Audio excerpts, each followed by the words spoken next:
Ellie, we'll just start with you kind of like introducing yourself, telling a little bit about you, and then we'll dive in. Yeah, absolutely. So for those of you that don't know me, I'm a business coach and mastermind mentor. I'm also a longtime client of Lacey's. I think when you introduce yourself in this space, I feel like I need to provide that context as well. I think we're coming up to like 3-4 years, which is wild. So great. So good. So just the Cliff Notes versions on me. So I worked in corporate marketing for 10 years, transitioned into my business about 6 years ago. I started out working one-to-one with clients for a couple of years. And then I got to a really defining moment in my business where I knew that I wanted to scale. I had a really long wait list. I knew that I wanted to work with other people. I was starting to feel really burnt out. Unlike Lacey, I don't want to sit on calls for like 8 hours a day, which, is like a great point to make, because ultimately, like, you got to choose the business model that serves you, right? And everyone's so different. And so for me, I knew that I needed to look to a different type of business model. And it was around that time that you and I started working together, Lace. And for me, I knew very clearly, knowing myself, knowing what alignment looks like for me, that I didn't want to do one-to-one coaching consistently. I didn't want that to be my sole business model. But I also knew that I didn't want to be the person that was running courses with like hundreds of people at a time in my programs. Yeah. And so building a mastermind, and initially I wasn't planning on that being my whole model, but we created this incredible mastermind.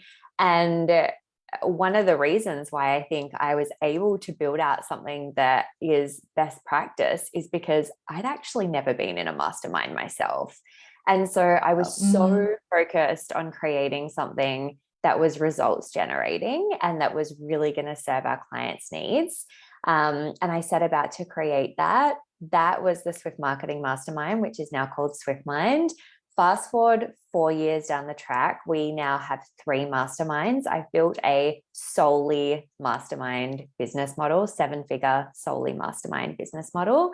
And so what I know is, first and foremost, that this model is something that just serves and supports me so well and has allowed me to do things like, reduce my time to 17-hour weeks, create so much freedom and flexibility.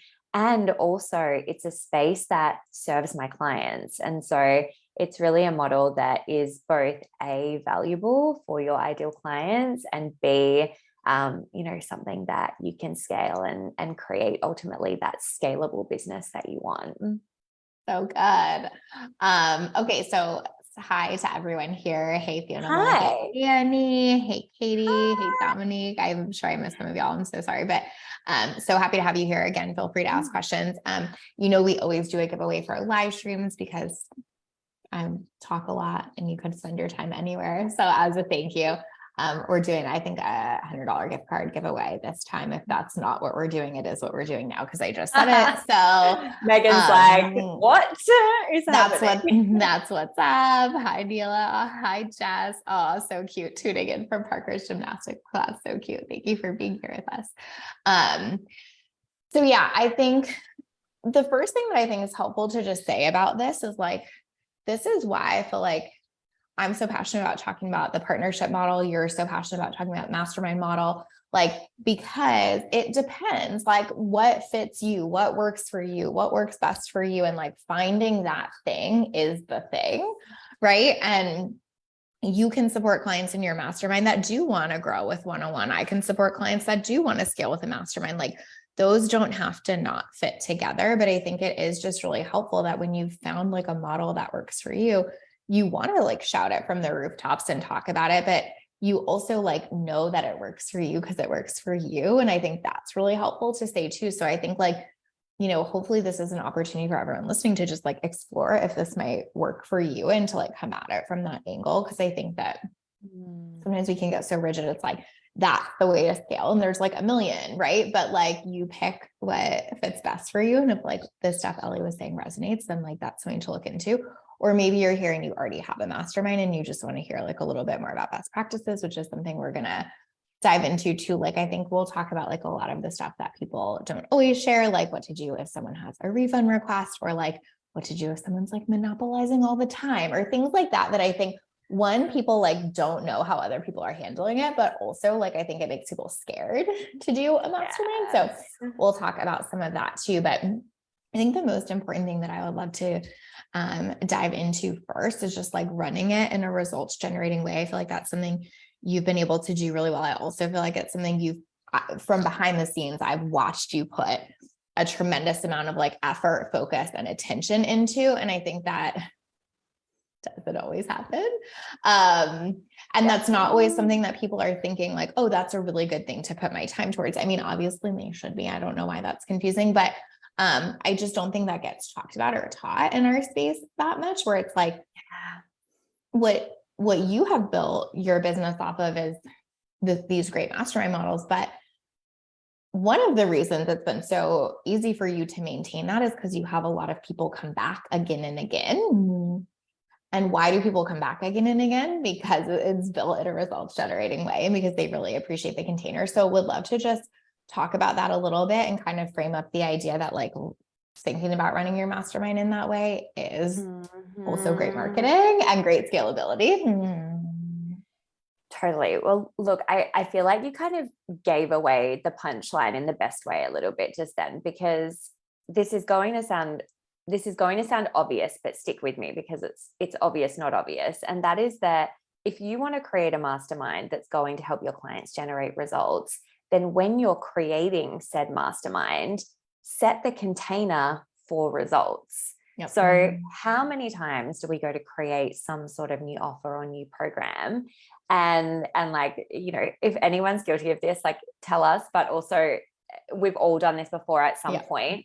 We start looking externally. We're like, okay, so I'm going to create a new mastermind. I'm going to create some kind of epic experience. And what's everyone else doing? The masterminds that I see selling out, what are they sharing? What are they including? And the thing about that is a problem is that they're different business owners with a different set of clients, with a different set of client problems. And so what we're doing is we're looking to solve their clients' problems rather than solving our clients' problems.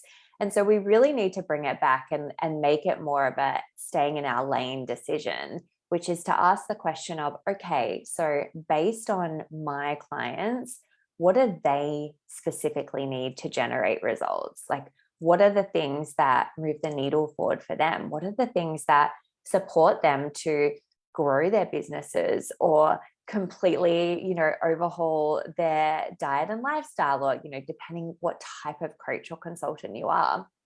And so when you know the answer to that, you're then going to make really different decisions. You're going to go, well, I know that they really need small group for this, or I know that they really need a review of this particular thing, and then you're going to craft your mastermind so that it's specifically based on how you can get those results. So again, I know that sounds very, very obvious, but usually the best things in business are.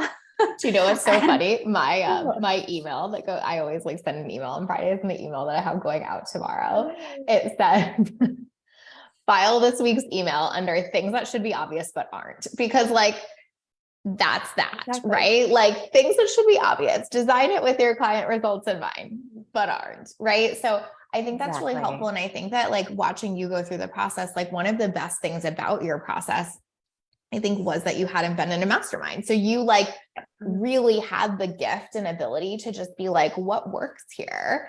And really focus in on that. And I would go as far to say, and I feel like, you know, this is not the advice everyone gives in our industry, but I would go as far to say, like, if you don't know what's already getting your people results, don't design a mastermind yet.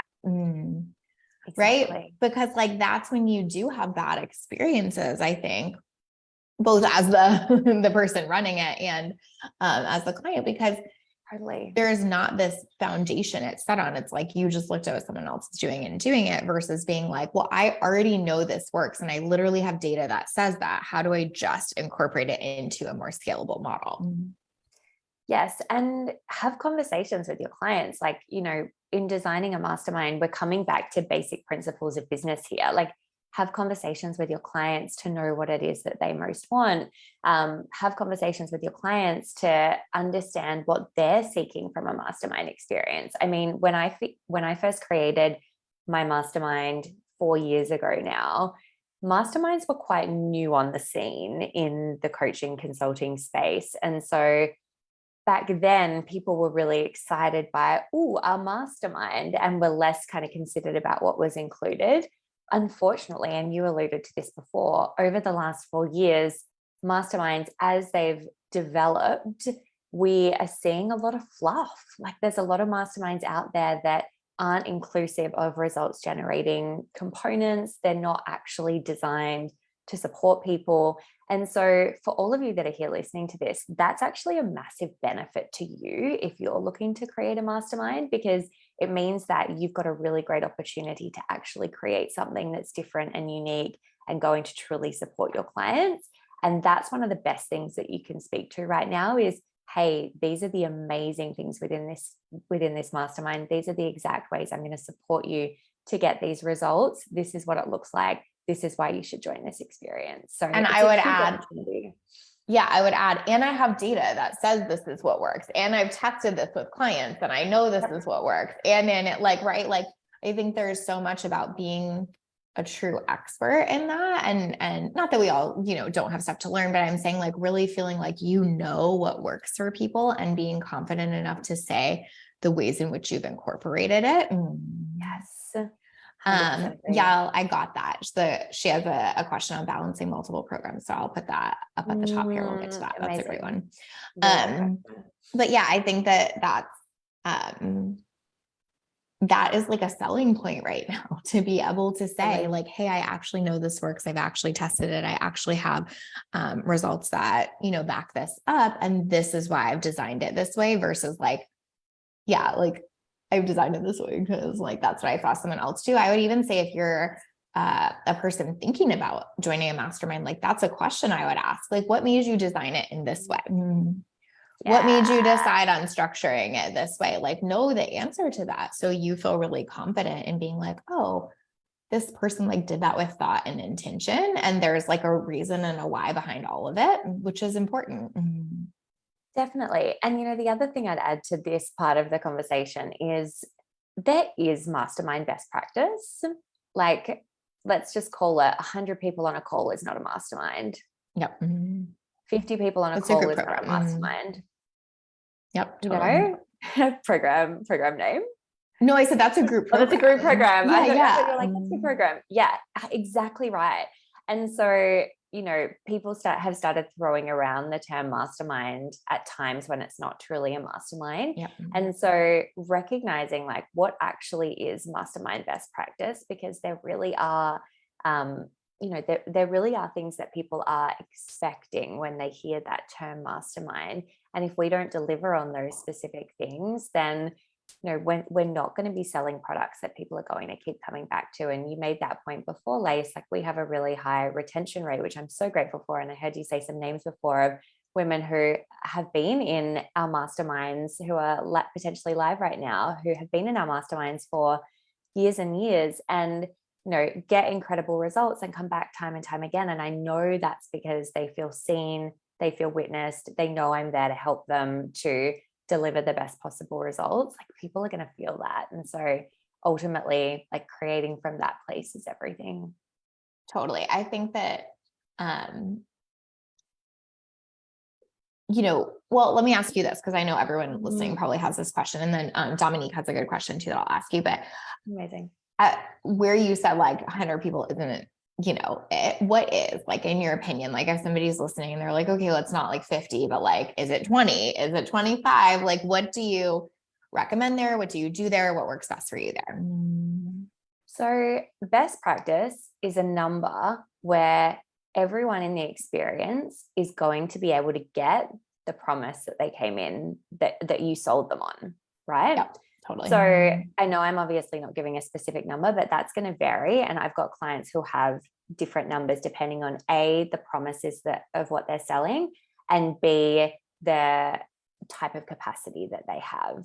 So to give you an example, I've got a client who is a fitness coach. She has more people in her experience. So she has 60 people in her experience split up into different calls.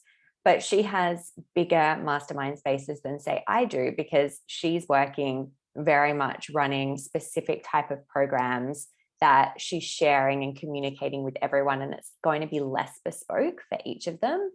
For the type of business that I run, and you were talking about this before, Lace, I work with clients who are running masterminds, who are running one-to-one models, who are running memberships, who are running course programs. And so as a business coach who works with coaches, consultants, and creatives running those different types of models, for me, I always want to have enough space and capacity for there to be a lot of bespoke, personalized coaching. So in my masterminds, I'm running containers of 25 people or less. And for most of them, it's more like 12, 13 people, so that I've got the space and opportunity to do things like create bespoke, personalized 90-day goals, which is something that I do for all of my clients, and do very specific hot seat coaching so that every single person is getting a bespoke coaching experience as part of the mastermind. So I would ask yourself the question of what are the results that I'm promising? And then what's the experience that I'm going to deliver to be able to meet my clients to get those results?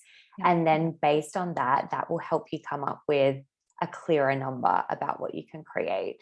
And ultimately, we haven't talked about this yet, but we're still creating masterminds that are designed to scale. And so there's opportunities outside of just you being the sole coach. So something that I also teach my clients who are creating masterminds to do is how to bring in support coaches. So I've got 2 support coaches in my masterminds across the 3 different levels.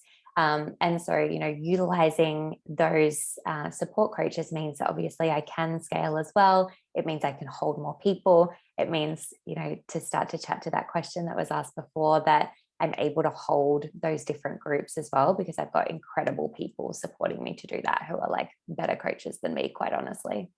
Totally. And I think you need to know the point, which is what you were saying. For my mastermind, it's all one-on-one clients who we also have mastermind call. And what's important for me in that setting is that they actually get to all give feedback to each other. So our calls have to be quite small. We have I think 11 or 12 people in it, but those are separated into 2 groups because I want them to be able to give feedback to each other, which for every mastermind, that would not necessarily be important, but for the purposes of this, which is the only purpose of me running this is for them to connect with each other because they separately get me. Why else would I not have it sized like that? So anyway, I think the point is just, are you really thinking about the intention behind it versus just how many people you can kind of shove in it or whatever, which is totally different. But yeah, let's go to that. We have quite a few other good questions. Panel, I got yours too. Hey, Asha. So let's maybe do a little more rapid fire here. Okay. Is that a nice way of saying don't talk too much, Ellie? Yes, basically. No, I'm kidding. It was also for me because I'll just be also tell me more about what you just said, and then we'll have 16 questions sitting over here. But okay, how to balance multiple groups. Bring in support coaches. Know how many hours a week you're working. Yeah. And then map it out into your schedule. Just be really intentional about how much time it takes for each one. Map it out into your schedule, and build on them, stack on them. You don't need to do it all at once. I think another thing that's important about what you've done in your model for balancing multiple groups is it's very clear what level someone would be at to get in which one to get in which level or group, because I do think that gets confusing for people where they're okay, I have this mastermind and this mastermind, and people are should I be in that one or this one? And I feel like you've done that very clearly. Maybe just talk us through that super quickly. Totally. Thank you for that. So I have 3 masterminds. So Swift Mind is for my clients who are scaling to 6 figures. 6-figure circle is those scaling to multi 6 figures. And Swift Inner Circle is for those scaling to 7 figures. So very, very clear and defined. I don't really talk about Swift Inner Circle at all because it's always something that's just invitation only. We have a really long wait list to get into that experience. We have a 90% retention rate, so spots don't come available as often. I sell in Swift Mind and 6-figure circle every 6 months. And again, because of that delineation, it's really clear to know where to go. And there's also a really great gamification element as well, because ultimately what I'm saying is, hey, build to 6 figures and then you get to go into 6-figure circle, which can sound a bit self-serving, but like, we love that, right? Like, we love Yeah, that yeah. opportunity for any kind of like, oh, this is a game. Not only do I get to build to 6 figures, but I also get to go the level up.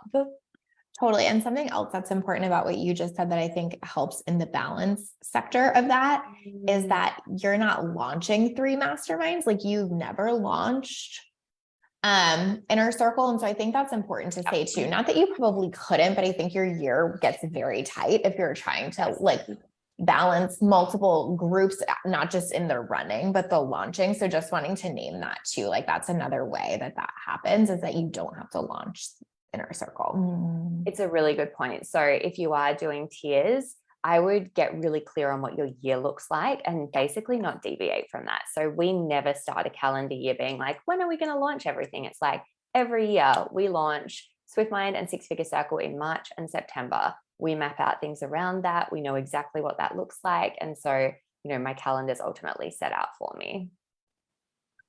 So good. Okay. Hey, Brittany. Y'all said I love group dynamics, but I also don't want my offers to cannibalize each other. Exactly. I think that's so important. 100% agree. Okay. So next question was, I think this was like, actually, Dominique, I'm sorry, because I think this was like to something we were talking about, but we'll go back to it. She said, do you create all your marketing materials to showcase why being different is advantageous? Then demonstrate the credibility behind your method through client experiences and data. Like, basically, are you mostly marketing around like why it's different, or like, how do you, hold that? That's such a good question. So these days, being like 4 years into running my masterminds, I really lead with client results, honestly, because like, if you can lead with client results, because that's always the thing that's going to sell. I think, Lacey, like, you basically have said like your whole marketing strategy is like client results. And you know, that's always going to be the thing that works, especially right now. Like, it's having that like third person perspective of your work is going to give you that credibility. But then, yes, in addition to that, basically, yes, I do speak to and communicate why it's different, why it's unique, and like speak specifically to that point of difference. And that's a really key piece for marketing any mastermind. I'm going to sneeze. Key piece for marketing any mastermind is that you want to make sure that you're specifically speaking to like, what is your point of difference, the same way you would marketing any other program or your whole business model. Totally. And even point of difference to your other programs, like Yael is saying, 100%. like, you don't want them to cannibalize each other, right? So it's like, make sure that differentiation is clear too, not only like why your mastermind versus other masterminds, but like, why is this thing the right thing versus like other things, right? In your product suite. I think that's really important too. Completely agree. And that's something we talk about a lot. Like, a lot. Okay, we're moving through these fast. We don't have to rush as much, but we have other things we need to get to, so we will. Okay, do you think that it's best to sell out one-on-one first before you set up a mastermind model? I know this is a pathway I often see online. So yes and no. Do you need to sell out one-to-one? No, not at all. Do I recommend having an understanding of your ideal clients and having a community to sell a mastermind to? Yes. So there will be times when there are going to be outliers. So let me give you an example. Past client, career coach, started working with me straight out of corporate, had a massive network, launched a mastermind straight away, pulled together 10 people, had been working like intimately with those people in a different capacity for a long time. She had the data on what her ideal client needed, and she also had the community there to sell to. Now, that's an outlier. For the most part, we need to be able to deeply understand our ideal client and get to know their needs, like you were speaking to before, Lace. And then the second piece is that we want to build the community with which to then obviously attract those mastermind clients too. And so attract those mastermind clients who, guys, it's 6:30 in the morning. I'm doing really well. So ultimately the way that I look at it is, how can you make your business life easier? And if the trade-off there is working a little longer with one-to-one, building up the community as well, like that's really going to support you. If you know that a mastermind model is what you want, start working towards that now. Like if you're, say, you know, listening to this and you're a year into your business and you're half booked with one-to-one clients, as an example, and you know that you want to build a mastermind model, like come learn from me. I'm going to share something free at the end. Like come learn about it. You know, really decide that you're working towards that and then make decisions to do that. Build up your community right now. Really focus on like speaking about, you know, how a potential group might come. But like you could have 10 one-to-one clients right now. You could transition all of them into a mastermind. So you definitely don't need to sell out. I wouldn't limit yourself in any way there. You can probably start it sooner than you think. One other strategy I would just add to that, which I won't like go deeply into, but that can work, is like also like if you're close, but you don't know if you're quite there, start a wait list. That's something I've had clients do for sure, which is like, let's gauge interest. If you're a wait list, I've had both situations with clients where their wait list like pops like crazy. And it's like, oh yeah, your community is ready. They're there. They want to buy from you. Let's launch a mastermind. And I've had the opposite situation where it's like, no one is ready.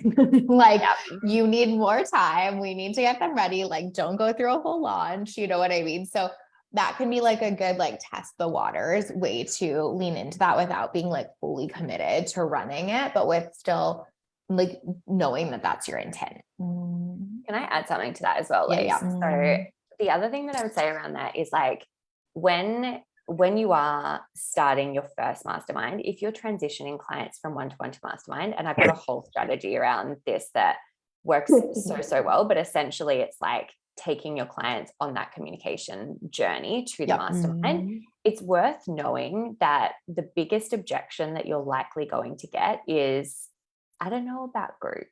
Like is like, especially if those clients are used to working with you one-to-one, or you've previously been marketing yourself as a one-to-one coach. Like, I don't know about group. Like, is group get me the same results? And that can be quite jarring because you're likely also in the mindset where you're having to really like deeply believe and trust in yourself that you can hold group and that you can generate those results. Take the evidence, like take evidence of me with you in telling you that the key is really backing yourself and trusting yourself in this and knowing that you get to decide what model you want. And if you want that model, you're going to make it work because you've decided that you are.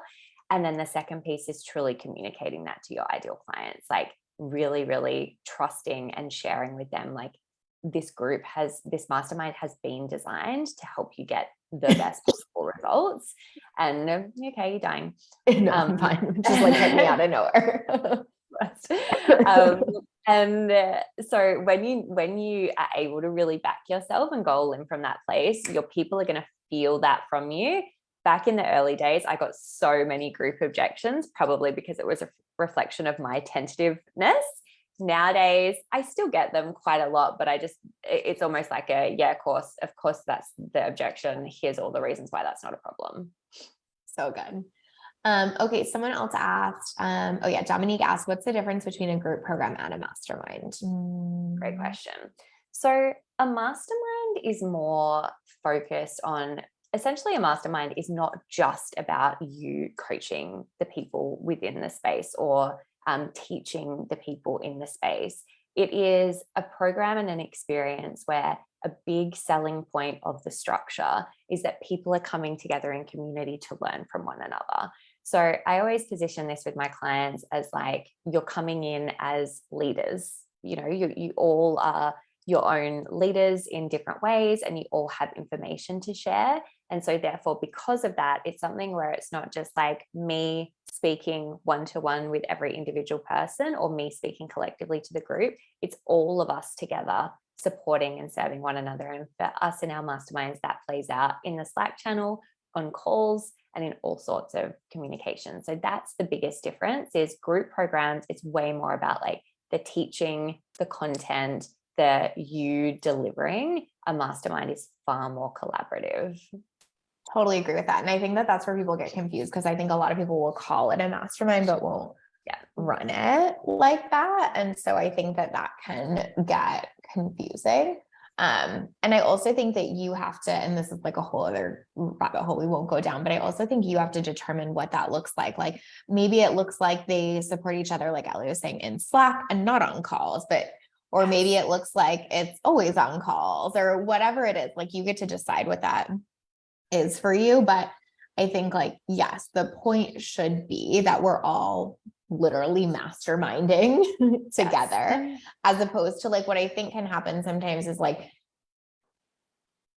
someone comes in and is just like, what can I get out of this? And what I always like would say as the caveat there is like, you should be going into a mastermind asking also, what can I give? Because that's sort of the point of how all of that works. Love that. So if you don't want to like be giving and supporting as well as getting support, like be in a group program, if you're like, I deeply want to like support other people and show up for them and have them show up for me, like a mastermind is going to be a better fit. 100% co-sign. Okay, let's talk about like a juicy one here, and then we'll go to some other ones, but like refund request. I feel like that is always like a hot topic, especially with masterminds in general, because it's like such a set container. And I think that can like really freak people out, you know, like where, like for me right now, if a client left, not really a thing, I could just replace that spot. I mean, obviously I miss them, but you know what I mean? Like, it's not like, okay, I have to like hold that spot open for 5 months now or whatever. So talk to us like best practices, refund requests, normalize it, all the things. I was having a conversation with my long-term online business manager the other day about refund requests, and I said to her, I was like, you know, our refund, like we managed to keep reasonably like low refund rates and she like giggled, and I was like, why are you giggling? And she said, you are just so clear in like what's okay and what's not okay in this business, and I think that's such a good thing. And I was like, I've never thought about it in that way, but it leads into the way that I would frame this, which is refund requests, like getting refund requests because they're coming. Doesn't matter how great you are. If you're running a mastermind model, they're coming.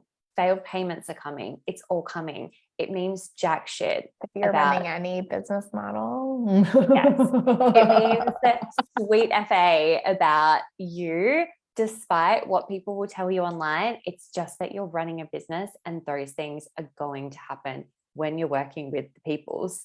So it's going to happen. The first thing that you want to do is take care of your future self. And that looks like having a great contract that like you're so clear on what your process is when you get a refund request. Again, I'm totally stating the obvious, so feel free to be like, duh, Ellie. But the number of times where, you know, we'll have a refund request and it's like, what do I do here? The first thing we need to do is default to the contract. Like that's the thing that needs to occur. So when you know like your process around refund requests, they're going to feel so much less charged. Like there's going to be so much less charge around it for you.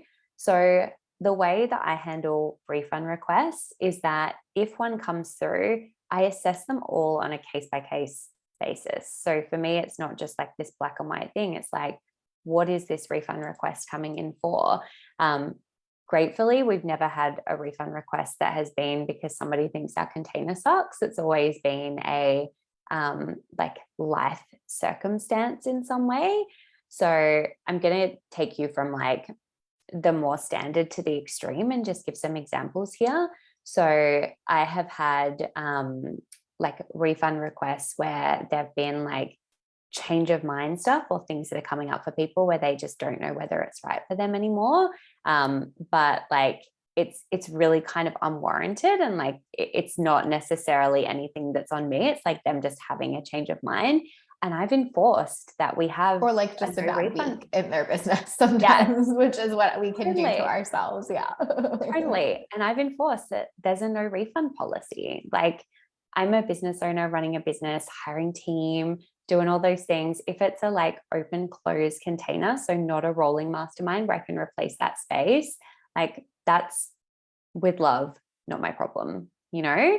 And so that's something that I will absolutely enforce.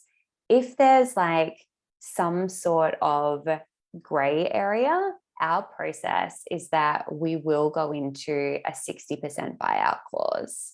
So what that means is that if somebody, say, has had like an experience, so I'll give you another example. I had a client who was in the container and her mum became unwell and she was like, I just don't really know if I can do this anymore. is that, okay, well, in this instance, like obviously knowing that this is a different scenario, I can do a 60% buyout clause, which is essentially us taking almost an equal split of the cost. And then there will be times, again, very, very infrequently, where you need to decide like what your values and morals are about how you run your business. So for example, I had a client come through a mastermind last year. During that mastermind, got diagnosed with stage 4 breast cancer. Not only did I refund her the whole amount backdated from the month prior, I like continued supporting her in all the ways through that time, because that's something that just is a value of mine in this business and how I really want to run the business. And so I know I'm giving a lot of like gray area examples, but that's really the point of this, is that you need to know contractually what it is you're looking at. B, you need to be really, really clear on your values within your business. C, can you replace the spot or can't you? And then if you can't, really upholding your boundaries around what that looks like. And I'm always really clear when I speak to that. Like, the reason I do no refunds is because this is an open close experience. So we start the space, we open it, people come in, and I'm paying the associated costs to team subscriptions, all of those things. And so this actually would mean that I would be losing money if, I can't replace this spot. And whilst you never need to over explain anything, I do find that just communicating that really clearly and coming and speaking at it like human to human is always really going to serve you. The last thing I would say here is that I've found that more times than not, when a refund request comes in, it doesn't actually end up being a refund.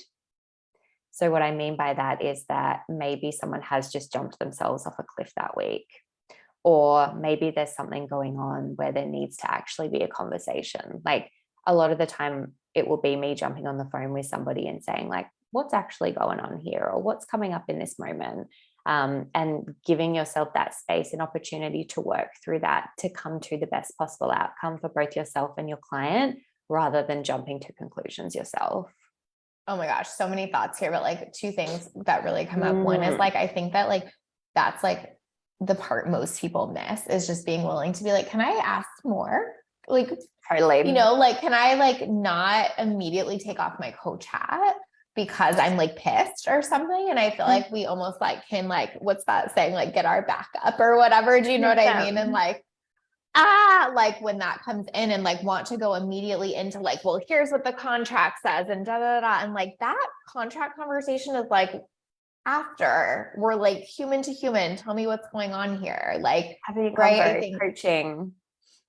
Yeah, like I am still your coach. So anyway, I think that that's so true. And I feel like sometimes that is someone just being in a pattern where they're like freaking out. And if you just say, hey, what's up? They're like, oh, that's what's happening. So I think it's just like so important to like take that one step first and not just like immediately get into reactionary mode. Yes. And separately, one of the ways to immediately not get into reactionary mode is to know your process. That is the thing I like harp on clients the most. Like, not all of my clients treat refund requests the same. Like, Ellie does it one way, another client might do it another. Like, there are different ways to handle things across the board, but you have to know what your thing is, or every single time you will feel such an immense amount of distress because you are like remaking the decision. Not that you can't take it individually like you did, but you kind of know your buckets and your lines. Totally. I've got a process, and it's like, I've got a process, and then I'm a human navigating it within that process, but I can be because I have the process. Exactly. Hey, Alyssa. I'm good. I'm glad. Hey, Emily. It's good to see you. I'm glad you like the topic. Dominique said, love the examples and empowerment to uphold morals, values, and boundaries. Exactly. Like, I think like your refund request should directly reflect you as a business owner, or your refund policy should directly reflect you as a business owner, just like everything else you do in your business directly reflects you as a business owner, which is also why they're going to be different. You know what I mean? 100%. Likewise. And, as a coach with my clients, I'm never saying like, this is the best refund policy to create. I can give ideas, but ultimately it is about choosing it for yourself, and it's going to vary on your model as well. 100%. Right. Exactly. Like, I feel like I was saying earlier, with my model, I would have significant more leniency because I have a one-on-one spot and I have a wait list. Like, of course that can be entirely different. And like, it's not because I'm like nicer or something. It's just because I can literally replace the spot. Yep. 100%. Yeah. And that's where like having that conversation is key, because I think so often people are just not looking outside of themselves and their situation, and being able to humanize yourself as well, and like speak to like, I'm a small business owner and this is the situation here and this is why these policies are in place. Yes. So good. I love that. Okay. Next thing is what, okay. Like, let's do this one. How to like, cause I think I even said this in the email, so I don't want to lie. But like we kind of talked about it a little bit, but let's go a little bit more in depth here. How to set the container from the beginning. I love this question. Okay. So the first thing that I would say is it's really, really important to speak to how people can use the container. So really clearly articulating and communicating what that looks like. So something that we do and that I teach as a mastermind best practice is creating a handbook, like creating a really clear, like how to use this mastermind handbook, which is like, this is how best to show up on calls. This is how best to utilize extra content. This is how best to show up in the Slack channel. Like, this is how the best questions that you can ask to get the best results. Like being really, really clear in that, because ultimately when you're coming into a mastermind, the best way to think about it is like, as the facilitator, as the coach, as the consultant, the people coming into this space, like there's a lot going on for them. Like there's just a lot going on for them.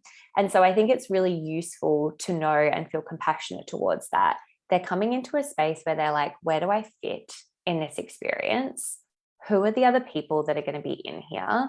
How am I going to get what I want out of this space? Where do I find my besties? Who are they? What's my relationship going to be like, you know, especially if they're working with you for the first time? Like there's a lot of unknowns. And so like anything, when you're working with humans, you want to create safety. And so I'm always looking at how can I create safety for my people when they come into an experience with me? And I create a handbook that takes people through how you can utilize the space. I wrote notes on this one because I was like, this is just so many like practical things. I just want to say one thing about that before we move on, because I think it's so important, but I just want to say that's on you as the person running the mastermind. Like, I think that there's so much talk in our space of like client responsibility and all of that kind of stuff. And that's true. So much bullshit. But like, there's also responsibility on the person running it. And like, no one knows better how they could best utilize it than you. So like, don't make them figure that out for 3 months. And then maybe the last 3 months, they have a better experience than the first, because it took them that long to figure out like how they're going to get results and how they're going to have a great experience is if you take responsibility for being the owner of that and like lead with 100%. That from the beginning. 100%. And this is the thing, is like knowing that you have a role in all of this. And so with that in mind, you know, the next thing that I really like to do when I'm setting up the space is I do a little bit of like preempting and mitigating of potential challenges. So for example, I know that one of the biggest mindset hurdles that come up for my people when they come into masterminds, and this would be quite universal, and in fact, it's something I teach as a best practice thing to do, is comparisonitis is going to come up, because you're coming into a space with lots of people. I've got my husband bringing me a coffee. Thank you, darling. And so, you know, when that's happening, it's like, okay, we could make it wrong that our clients feel that way. It's not wrong. It's understandable as a process for them. So how can we instead support them in that? So I've got videos that I share in the first week of like, this is what you might be experiencing right now, and this is how to support you best. And so I share things like a video around comparisonitis, which I'm told again and again and again is really, really helpful. So we do things like that, like looking at, you know, what are the challenges that might come up for them? How can we mitigate those? And then the third thing that I would say is over communicate. If ever I've found a client that like gets themselves into a flap, it's often because, like, for lack of a better term, it's often because they're just not clear on something. Yeah.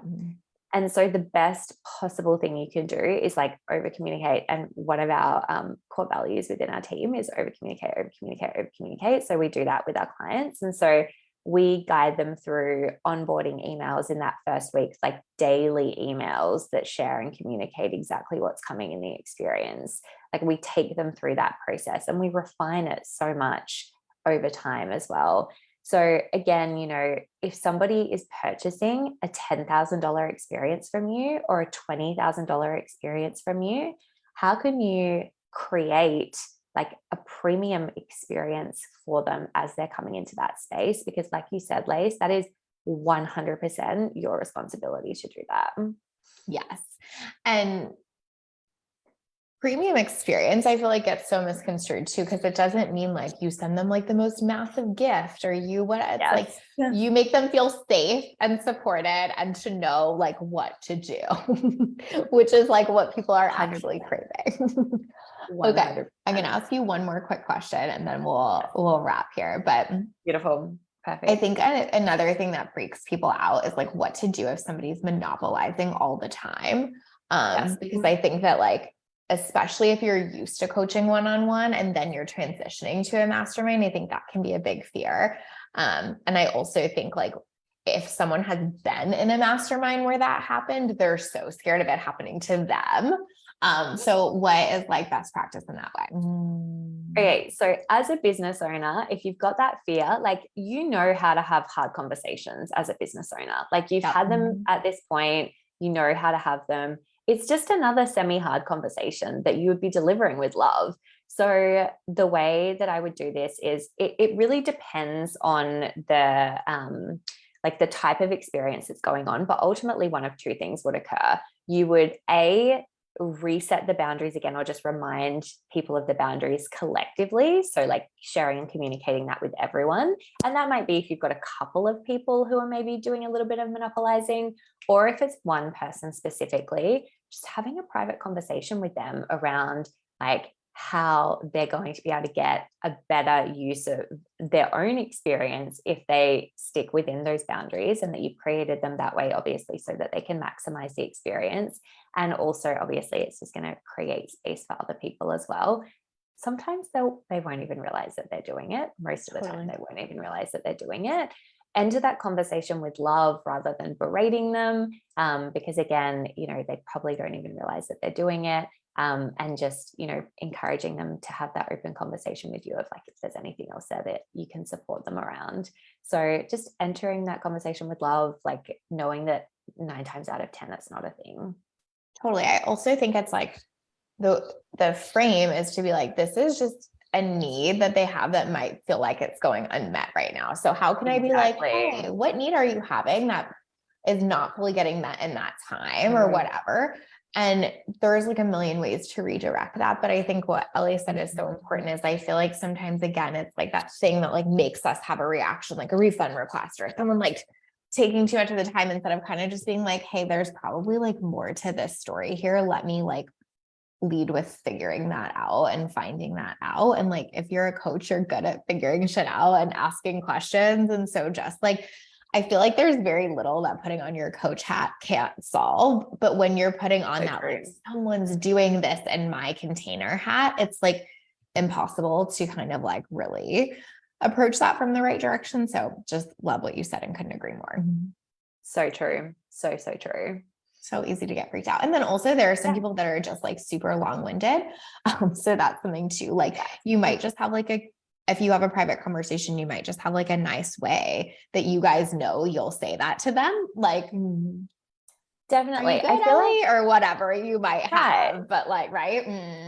I think that it's really important as well. Something that I've found personally is that like, this is where it's like acknowledging and honoring that everyone is really different in terms of how they communicate. And for me personally, I've had a lot of experiences where I've had people who identify as being neurodivergent in my spaces. And then I've had to actually go away and do some research and understanding to know how I can support them best and like do I need to tweak or shift anything so that I'm able to support people, for example, who, identify as having ADHD, and me saying like, come in and ask one clear question is like fucking hell to them. They're like, what? So again, like, as you say, looking at it through that lens of like, how can we play with this? How can we finesse this? Like, it's not about giving yourself more work, but more like, this is just a jigsaw puzzle that we can continue to make better and better and better, and not make ourselves wrong and not make our clients wrong in the process.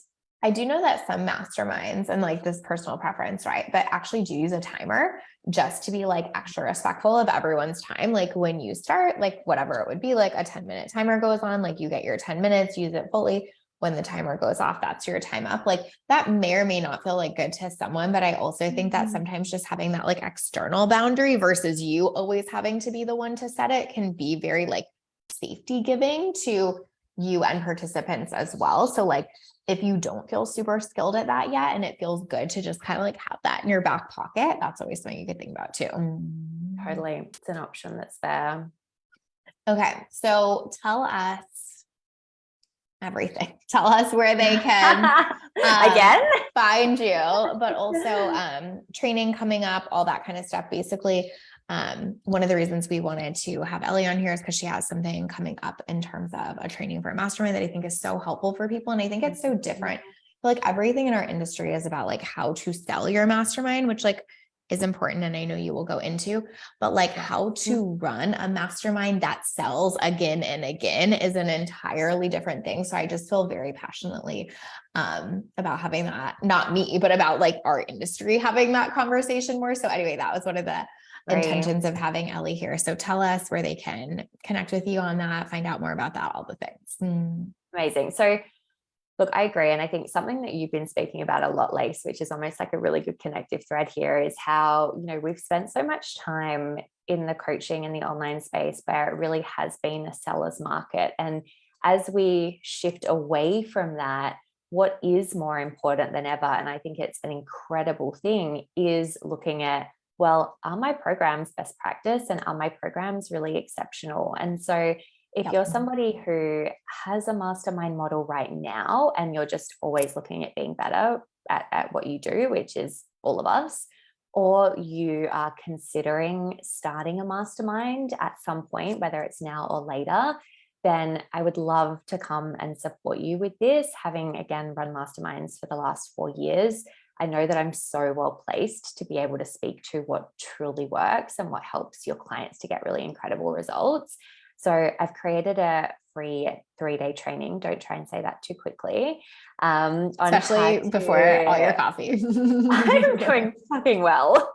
You really are. I've had one sip of coffee. It's like, you get all the stars today. Exactly. So I would love for you to come and join. I'm running a free 3-day training called How to Design a Successful Mastermind. So I'm going to take you through a process of how you can both create something that you can sell and scale. So we're going to go through a process of how to create your own mastermind space container, and also how to price your mastermind, and then some strategies for scale over those 3 days. So jump on over to ellieswift.com/mastermind training, ellieswift.com/mastermind training, and you can sign up. It's going to be on the 28th of March. We already have about 300 incredible humans in there. So it's going to be a party and fun. And if you know me and you know anything about the way that I roll, then you'll know that I leave it all on the floor. So it really should be something that's paid for. But it's going to be a really great time. I would love to support you. There's no one out there who is teaching this, and I'm really excited to be the person to do it. So come and join me. It's going to be great. So good. Shantae like literally just jumped on and then she said, that sounds awesome, signing up. So perfect timing, Shantae. You didn't have to listen to the whole thing, but you got what you needed. And although come back and listen because it's really good stuff. I love you being on us time and getting to jump in with us for a second. Okay, amazing. So will you drop the link after? I will drop the link. I will do that. I also couldn't tag Ellie when we went live, so I will tag her too. So if you guys just want to like jump over there and stalk her, that is great. I love that. Come say hi. Come say Sounds hi. Let me know it's amazing. useful. So good. Okay. I love you. I thank I you love for you. being here. I'm so excited for you to teach this too. I feel like, yeah, like these are just the conversations I feel like our industry needs more of, that I think everyone is excited to have more of. And I just feel like such a beautiful like change brewing, and I can't wait to see it come. It's going to be incredible. I'm so excited to do this piece of work. Amazing. Love you. you. Thank you so much for Appreciate having you. me. Likewise. Bye guys. Bye.